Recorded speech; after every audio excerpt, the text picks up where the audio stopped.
Hi, I'm Chris. I'm the team leader for Team SUP. Hey, I'm Ted, and I'm the business analyst. Hi, I'm Robert. I'm the senior systems analyst. Hey, I'm Kylie, and I'm the software architect. Hi, I'm Brandon. I'm the software development lead. Hey, I'm Daniel. I'm the algorithm specialist. Hey, I'm Nick. I'm the database specialist. Hi, I'm Tanner. I'm one of the QA leads. Hello, I'm Jose. I'm one of the QA leads. Hi, I'm Crystal, and I'm the UI specialist. MustAske was designed to better facilitate student-teacher interactions during class time. MustAske allows students to ask questions in real time and displays questions to the teacher based on user votes. In doing so, we will fulfill the needs of teachers competing against distractive technologies and bring the classroom up to date in our technology-driven world.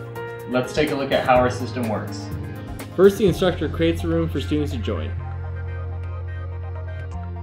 This room will exist until it is deleted by the instructor at the end of the lecture. The instructor then can navigate to the Settings tab and retrieve the unique ID assigned by the system. This ID will be used by the students to join the room. The students are now able to ask questions without disrupting the lecture.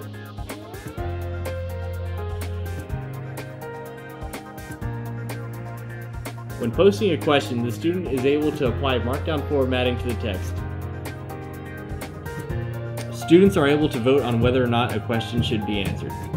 The top voted questions are displayed on the left side of the screen. If there are a lot of questions, the students can search if a similar question has been asked. The instructor has the option to answer the question in class.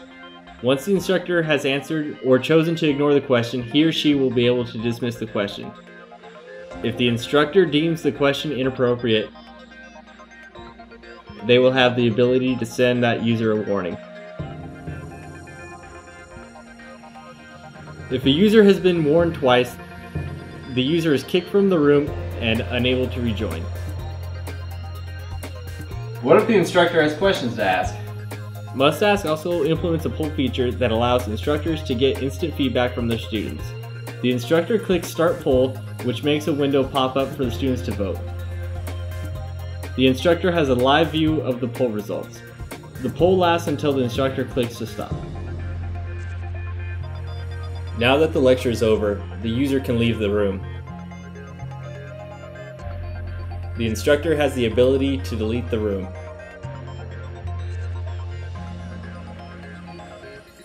The system will remove any students that are still in the room.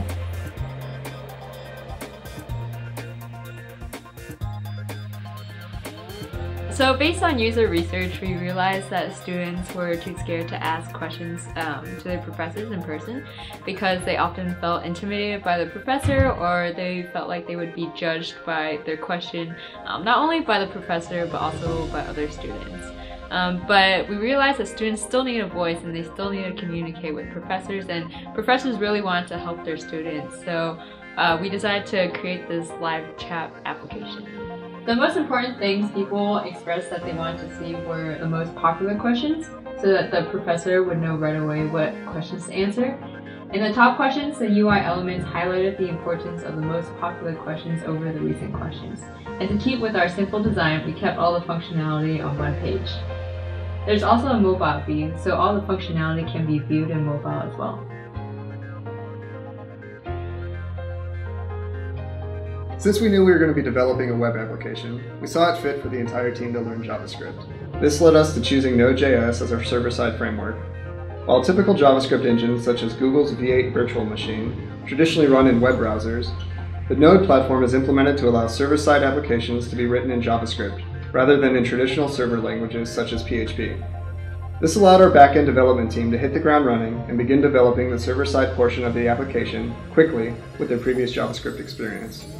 In order for our server to communicate with all the clients connected to our application, we needed a solution that was built for Node as well as built for the browser. After much research by our software architect, we determined Socket.io was the industry standard solution to use with Node. Socket.io, much like Node.js, runs on an event-driven architecture.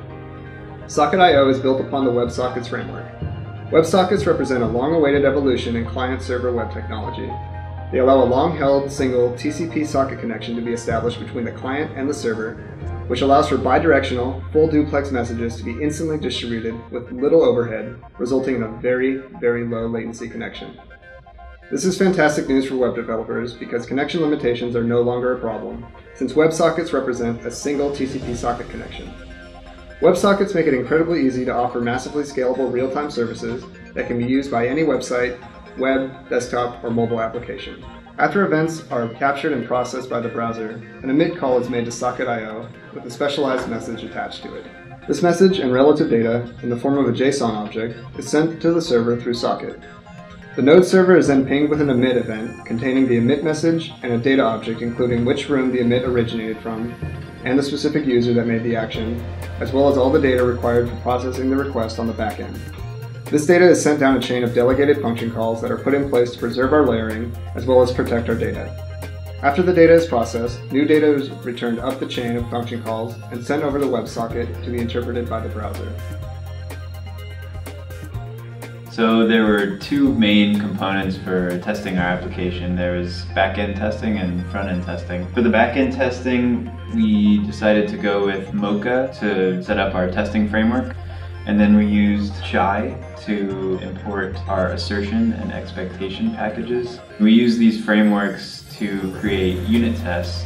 So for every file that we have in the backend, we have an associated testing file, and each method that we've written has its own unit test that allows us to perform regression testing. For testing front end, we decided to go with Selenium, which is a really popular open source testing framework.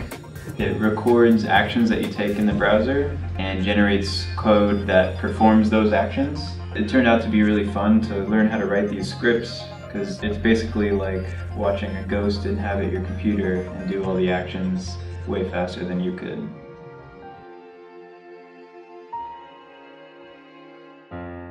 Hey, we've already had a lot of interest in the MustAske project, which has made us want to think about the future scope of it. So we're going to completely open source it and make it more configurable and easy to install. Because on the onset, the whole design of the project was to make it extremely lightweight. So any professor in any educational institution could have their own MustAske system running in a matter of minutes. The main thing is we want people to use it.